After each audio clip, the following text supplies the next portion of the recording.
there was an occasion where I guess your mate pretty much sold some dodgy pills or something, and he's come to you for sort of help because he's pretty much been assaulted, I guess, on 2 occasions by an opposing firm. And then obviously you got together, rounded up the troops, I guess, and went and sort of just seek retribution, pretty much. Yeah, that's kind of a little bit out of sync now. All right, yeah. But talk to us. I'll tell you what happened. All right, in a nutshell, a couple of kids have sold, one of my pals has sold a couple of these to one of the younger lot, to us. Right. So these lot are about a year or two younger than us. One of them was the same age and one of them was a couple of years younger.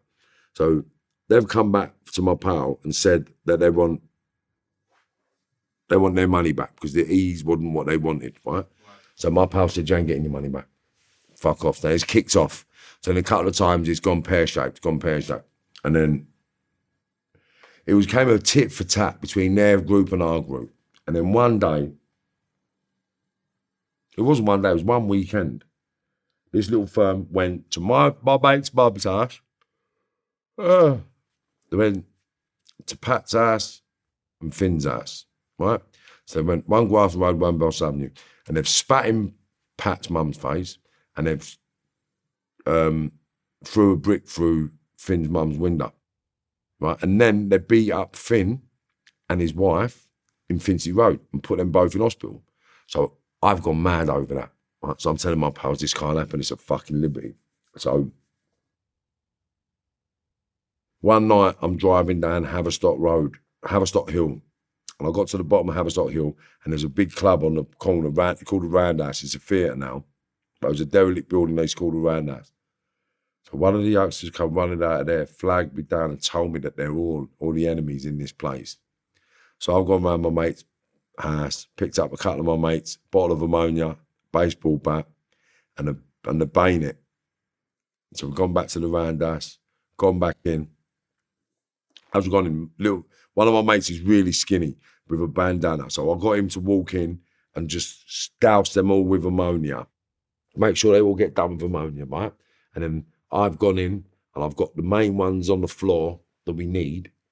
Batting them, I guess. Yeah, hitting with I just break the leg in it. Right. Just smash the leg. Always smash the knee or the shin. Right. Yeah, because with the baseball bats, if you do that, it's easy to break a shin bone than it is anything else. So you just break the shins, right? So just whack them as hard as you can in the shin. And that really hurts anyway. So the shin, I've gone in, boom, boom, boom. We've got about 4 or 5 of them on the floor, and then my mates have come in and stabbed up the ones. Because ironically enough, back in the day, right? I don't know how you know what. We used to thumb stab people. Right. Do you know what a thumb stab is? No, I don't. So that's the blade there, right? Yeah. So that'd be a thumb stab. Like Okay. that. So I'd hold the blade, right, like that, and just prep you with the top of the blade. Right. And that's why a lot of people used to get cut with their knives. Do you understand? Yeah, because the way you're holding it, I guess. We never used to want to stab the whole blade in people. We weren't brought up like that. We used to thumb blade them. Hold the blade on the top, hold the thumb on the top of the blade, then you could just prep people. So it was more about blood than it was killing. We weren't about killing, it was about blood and scaring people. Yeah. We got in, that was a long stab. They was all getting long stabs in there. And then basically, after the Randas, we've all fucked off. And then we've gone down my mate's house, down Camden. We've smoked a bit of crack. And then we've gone home. So I've gone home now, high buzzing. We've just done the biggest little firm in London, like in our part of London. Plus this kid's uncles are proper little gangsters as well. So we were buzzing. We was on cloud 9, yeah? So I goes home. When I goes home, there's no lights on in my house, which was really weird. Cutting a long story short, basically, I'm sitting indoors. Everything's a bit weird, not normal, but my buzzer's gone, me. So I've come out, I said, who the fuck's that? So what's happening? My mate Fabian, he's like, Marv, they've got your lease. I was like, who? He said, all them lot. I said, who? He said, blah, blah, blah, blah, blah, blah. I was like, shut up. But as he said that, my girlfriend's car's pulled up. So I said, what are you talking about? She's behind you, you fucking prick. So with that, another car's pulled up. So I thought, who's that? Then all the cars have opened up. So there's like 10, 15 people getting out of all these cars, right? And I've seen my bird. So I thought, yeah, you cheeky cunt. Now, at that stage of my life, I had a 410 up and over which is like a double-barrel shotgun with a barrel at the top, barrel at the bottom, but not side by side. They're up and over. Right. So I had one of them and a 44 automatic or something like that. So when they've all come out of the thing, I've run in the garden, got them, come out in the front of the gaff, come out and I've like put the gun in the older faces. I said, what the fuck? You coming outside my house? I'll blow your head off, you fucking cheeky cunt. Why are you coming to my house? Anyway, cut a long story short, I put it on him. He told me that thing wants to be real. I said, it's fucking real, mate. Take one more step, I'll blow your fucking head off, mate. And then they've gone. Then with that, I've got mad, gone round a couple of my mates' house. I want to cause problems. Do you know what I mean? So we went looking for their older lot. We couldn't find them. And then basically I got nicked. I got arrested 2 days after Christmas because I've drove past a gaff, someone's seen me, and then they've told the police that I had a gun, and I pulled a gun out and tried to shoot them. Crazy. And then I've gone home, and when I've got out of my car, armed old Bill was standing there, tried to arrest me.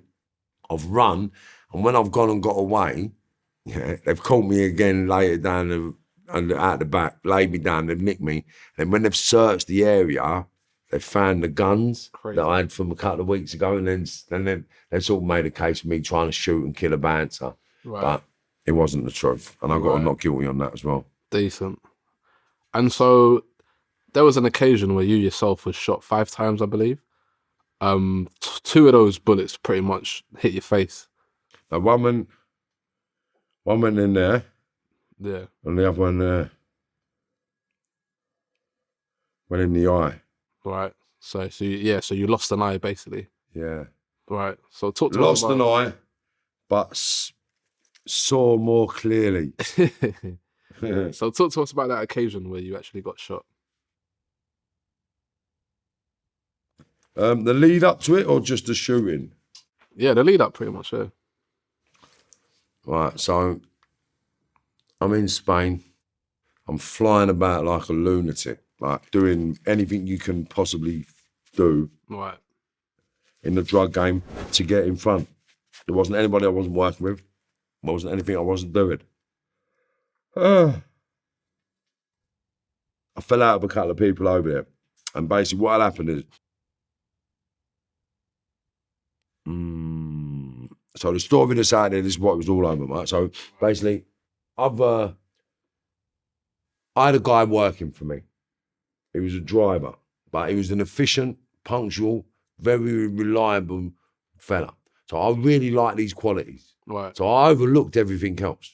I overlooked the fact that he was a ponce. He was a thieves ponce. Well, a thieves ponce is someone that hangs around with people that get money, so they get money, right? Because why I say that, it's not disrespectful, it's a fact, right? So I'm nicking tens of thousands, hundreds of thousands of pounds because he's my driver, he's getting a drink.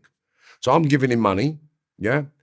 But everything I'm giving him, he's not spending with me. So I say, so when I'm going out and I'm getting bills, 1,500 quid, 1,800 pounds, 2 grand, 3 grand, whatever the bills are, I'm paying them. Right. Usually, everyone throws in. If you're all boys, we're all working together, and the bill comes, we all throw 2 in each. Do you know what I mean? This geezer's never found anything in. So I pulled him one day. I said, no disrespect, mate. I said, come on, you're fucking nicking good money with me. Why aren't you paying my bills? And he wouldn't pay them. So in the end, I fucked him off. I said, look, drop me out. I don't want you partying with me. Right. I mean, because you're like a bum, mate. I don't want it. Like, I don't mind you coming and working, but come on, man, don't party with me because I can't have it. Anyway, kind of very long story short, I thought I dropped him out because he turned up at a gaff, made out that he had money and he paid. And then before the end of the night, my own friend who'd come over said to me, do me a favour, before your mate goes, get that bit of money off him. I said, what bit of money? He said, he borrowed the money off me earlier. Because prior to that, I said, don't bother coming out unless you're going to pay for stuff. Right. And he's come out and borrowed the money off my mate to come out partying. And my mate had just come over from England. So I've gone off the roof, mate. I've gone nuts, you cheeky cunt. You fucking this, you fucking that. Right, fuck off. I want nothing more to do with you. And I fucked him off. 2 weeks prior to him fucking him off, though, we've gone round my mate's house. Right. My mate's got loads of watches, right? So he said, do you want any of these watches, Mark? Because I was a nut for watches, right? So I said, no, I'm all right, I've got a few. Can I get a watch, Mark? I said, yeah, of course you can. Well, what you want? So he's picked up a special edition Ferrari Panerai watch, maybe 9 to 12 grand in the shop. So it was only 3 or 4 grand for us, right? So I said to him, but how much that? He said, 3 quid. So I said, yeah, I'll have that. So he's got it. So then basically, fast forward 2 months, I fucked him off 6 weeks earlier. So 6 weeks have gone by. My pal rings me up. He said, hate to ask, Marv. He said, is anyone going to pay for that watch, mate? I was like, what watch? So watch your pal took. But it was so many weeks ago, I forgot all about it. I said, what are you talking about, mate? Marv, the watch your pal took, your driver. What? He ain't paid for that. He ain't paid for that. I said, nah. Right, what's what happened, mate? So I'll ring him up. I said, see you cheeky cunt. You need to go and pay for that fucking watch, mate. And he went, what's it got to do with you? No way. That was it, mate. That was the one. What's it got to do with you? I said, you cheeky fucking cunt. Where are you? I'm coming to smash your fucking head in, you mug. Keep the watch. I don't even want the watch. You having the watch. Because to me, it was a $3,000 watch. I'm going to give him the $3,000 being and he can keep the watch. Yeah. Do you know what I mean? So that was it. I went down there just on the sole purpose to smash his fucking head in and let him keep the watch. Right? Gets down there, his pal ain't. He's not there, his pal's there. So I said to his pal, what's going on? Don't know, mate. I said, well, your pal's going to get something. So I'm not going to leave until he comes back. He said, mate. I said, mate, your pal's a ponce. He's a thieves cunt. This has happened. Blah, blah, blah. And then he's gone to me, why don't you go home? I'll bring him up to the gym. And I said, no, because he's going to get a fucking tool. He can come back and use it. Obviously, like I've said before, I didn't think he was going to come out with a gun. I thought he'd come out with a bat or a blade. Right, yeah. So when he's pulled the gun out, I said, you better fucking do it, mate. And he done it. Bang. So he shot me once in the leg, dropped me. And then, obviously, I was giving it a bigger. And so I said to him, go on then, do your fucking job, you mug. You started. After he shot you, you're still just talking shit to him, basically. Yeah. So I didn't think he was going to kill me. Right. I thought he'd just shit himself. Right. So when he's done me the first time, because I've been in situations that I've been shot before and I've been shot at before. Right. And people shit themselves when they think someone's going to die. Do you know what I mean? They're not hard with it. Makes sense. I mean, so when he shot me and I've hit the deck, I was like, go on then, kill me, you mug. Because now he's got to walk up and put it to my head, innit? So he's done me again, and it went through my elbow. And he done me again, it went through my cock. And I thought, this cunt's trying to kill me. He is going to kill me, don't say another word. And then he walked over to me and went bang, bang in the head. Do you know what I mean? And that was one in the forehead and one in the eye. That one. Fucking hell. But I actually, watch this, right? If you look in there, can you, is it focused in there? Yeah, yeah. Right, watch. You can actually see it move. Yeah. Do you know what I mean? Like, I've still got my optic nerve and my retina. The bullet actually stopped halfway through my eye. Just stopped, flat as a pancake. I've got the X-ray, so I'll show you. Right? Stopped halfway through my eye. Yet the bullet that went through my biggest bone in my body, come out the other side of the bone, whole. Crazy. And I've got the X-ray, so I'll show you that as well, because that's what made me realise I'm on the wrong path, mate. Sure. I'm on the wrong path and I need to start helping people for the right reasons, and that's all I'm doing now. Absolutely insane, honestly. Crazy. I mean, considering the bullet as well going in. And where should we see it? It's just next level, mate. And it's flat as a pancake. Flat as a pancake, bruv. Crazy. I'll show you after we do this now. I'll show you. Mate, this is what made me realise that I'm not lucky. I don't want to sound too fucking egotistical, or I'm not sort of religious, right? Right. But I actually understand what a prophet is now. I actually understand what a prophet is now. Sure. Do you understand? Because no one could tell anyone like me anything if they wasn't me. Makes sense. Do you understand? So I've had to go through my life to do my job now. To be in where you are. No, now. to do my job now. Right. Right? I'm going in, I'm telling kids don't break the law, don't crime shit.